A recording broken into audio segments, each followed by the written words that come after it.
Dear Marcus, I've been thinking about this whole societal collapse thing that everyone keeps talking about. And I think we're looking at this all wrong.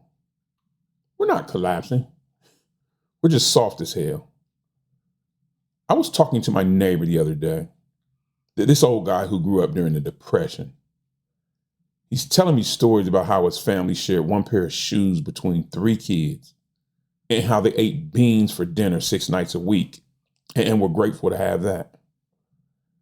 And I'm sitting here thinking, what in the hell would that generation say about us right now? I mean, we're sitting here with more comfort, more convenience, more everything than any generation in human history. And we're falling apart because of what? Because someone on Facebook disagrees with us? You want to know what societal collapse actually looks like? It's not civil war, and it's not some Mad Max scenario where we're all shooting and fighting over gasoline. It's a bunch of people who've never had to struggle for anything real, freaking out the first time that life gets a little bit uncomfortable. We've just gotten so used to everything being so damn easy that we can't handle basic conflicts anymore. Can't handle disagreement and can't handle being told no. And we can't handle someone thinking differently than us. So instead of learning how to deal with problems like adults, we just give up. Call it irreconcilable differences and talk about splitting up the country like we're getting a divorce. That's not collapse. That's just plain old weakness.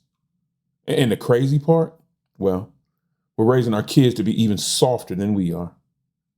Teaching them that if something's hard or uncomfortable, you just walk away from it. You don't fight for it. You don't work through it. You just throw in the towel and quit.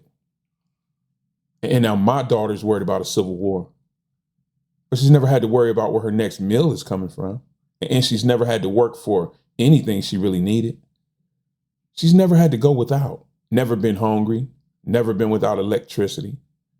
And maybe that's where the real problem lies. Maybe we need to go through some actual hardships to just remind us what really matters and what's just noise.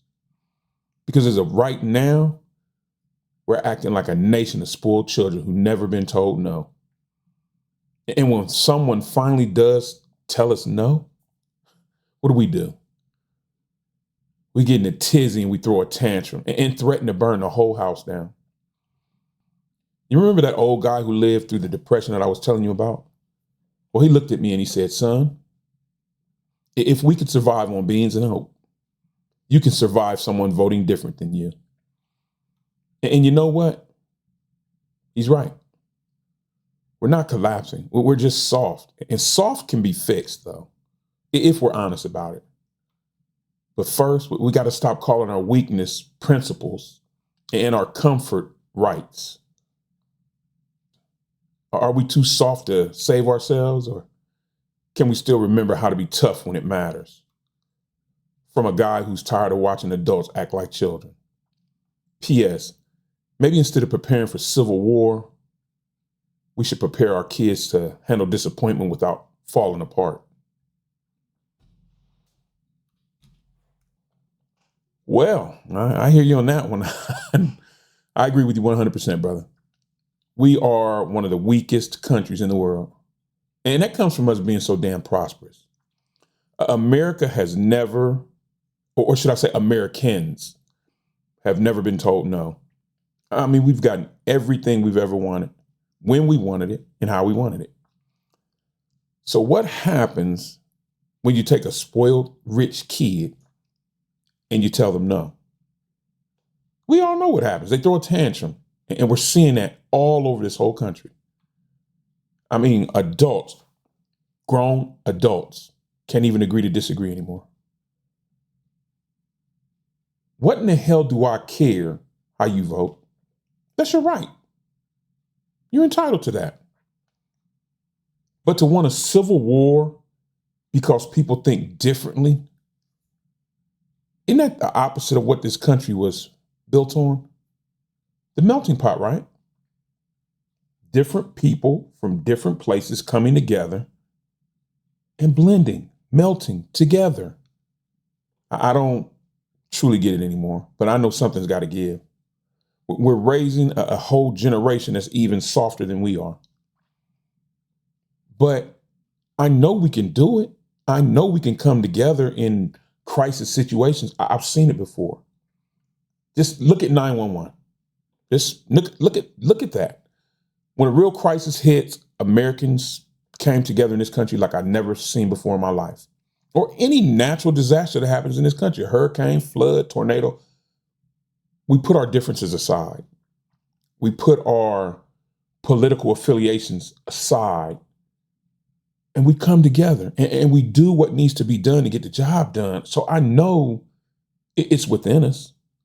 We just gotta find a way to bring that type of mentality out and exhibit that all the time. After all, we're all Americans.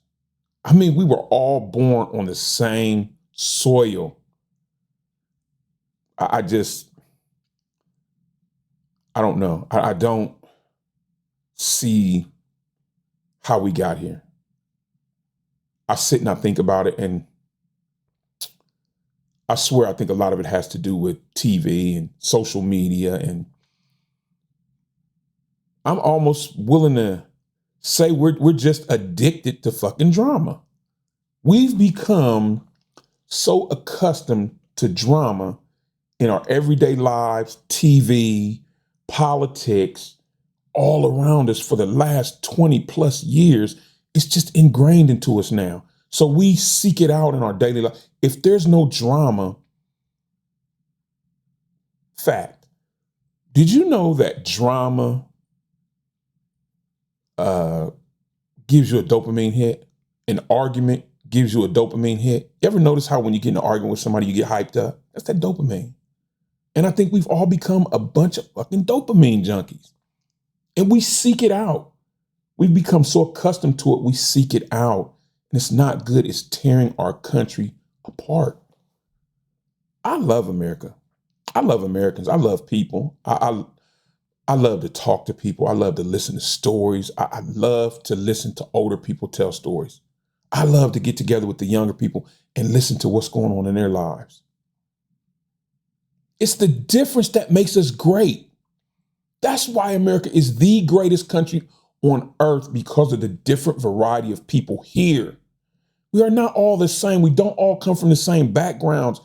That's what makes us great. And we want to tear it all down. Make it make sense. I'm not going to get on one, but stop and think, people. This is the greatest place on earth. There's nowhere else like this. And if we tear this down, it's not coming back. Where do you think we're going to go? You want to go and live in Russia? China? At any rate, I'm Unc. Take care of yourself and each other, please. I'll see you guys in the next one.